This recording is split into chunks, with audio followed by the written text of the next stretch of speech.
जय हिंद दोस्तों। स्वागत है आपका आपके अपने YouTube channel turning point with Abhishek sir पर। दोस्तों, अगर आप चैनल पर नए हैं तो चैनल को सब्सक्राइब कर लीजिए और बेल आइकन प्रेस कीजिए ताकि आप डेली डिक्टेशन पा सकें। दोस्तों, आप सबके लिए Uttarakhand APS, UK SSSC, UP SSSC, RSM SSB, SSC और इलाहाबाद हाई कोर्ट के लिए स्पेशल पेड बैच चलाया जा रहा है। तो अगर आप भी कोई भी पेड बैच ज्वाइन करना चाहते हैं तो आप हमें इस नंबर पर संपर्क कर सकते हैं 7393976701। आप हमें इस नंबर पर व्हाट्सएप या टेलीग्राम पर मैसेज कर सकते हैं और बैच की इंफॉर्मेशन ले सकते हैं। डिक्टेशन शुरू होगी 5 सेकंड बाद।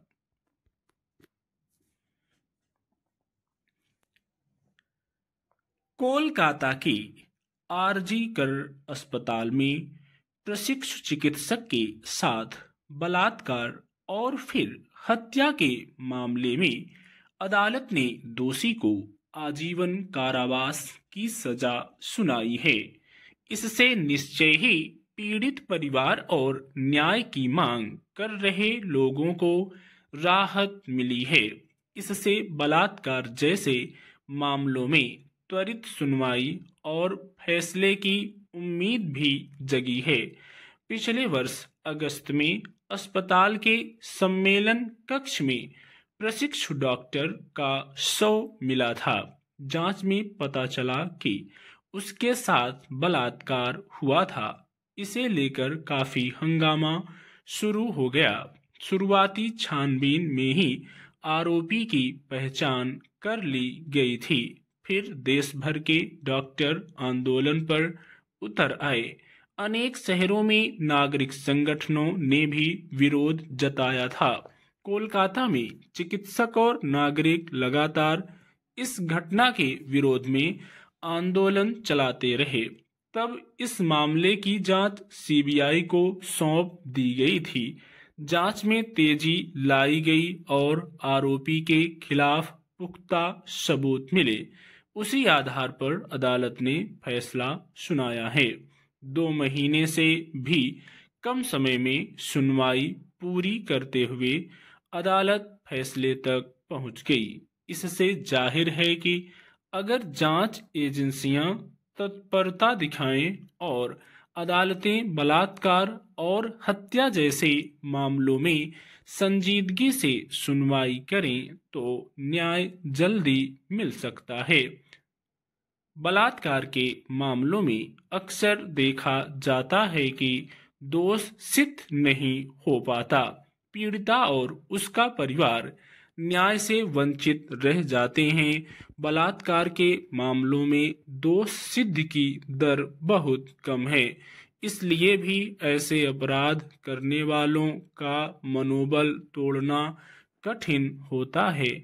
दिल्ली में निर्भया कांड के बाद महिला अपराध संबंधी कानूनों को काफी सख्त बना दिया गया। बलात्कार के मामले में जांच और सुनवाई में तेजी लाने का प्रावधान किया गया, मगर उसका भी कोई अपेक्षित असर नजर नहीं आता। बलात्कार के मामले हर वर्ष कुछ बढ़े हुए ही दर्ज होते हैं।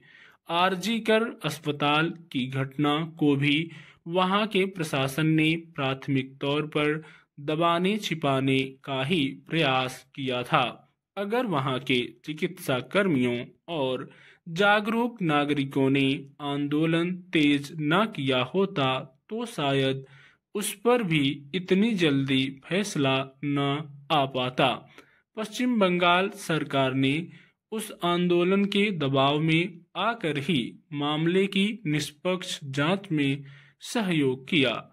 पीड़ित परिवार ने किसी भी तरह का मुआवजा लेने से इनकार कर दिया था। उसकी मांग थी कि न्याय मिलना चाहिए। CBI और दूसरे पक्षकार दोषी को फांसी की सजा की मांग कर रहे थे, मगर अदालत ने बहुत ही सुलझे हुए ढंग से आजीवन कारावास की सजा सुनाई। RG कर प्रशिक्षु चिकित्सक हत्या मामले में अपनाई गई जांच प्रक्रिया और सुनवाई एक नजीर है कि कैसे इस तरह के मामलों को निपटाया जाना चाहिए। ऐसे मामले अक्सर जांच में लापरवाही बरतने और आरोपी के साथ मिलीभगत के कारण बिना उचित न्याय के खत्म हो जाते हैं। जिन मामलों में रसूखदार लोग आरोपी होते हैं, उनमें निष्पक्ष जांच की संभावना कम ही होती है। अदालतें चूंकि जांच और सबूतों के आधार पर ही किसी निर्णय पर पहुंचती हैं, मगर जब वही ठीक से नहीं पेश किए जाते तो मामले धुंधलके में खो जाते हैं। बलात्कार के मामलों में अक्सर उन महिलाओं को न्याय नहीं मिल पाता जिनके पास योग्य वकील कर पाने का पैसा और प्रशासन पर दबाव बना सकने की क्षमता नहीं होती।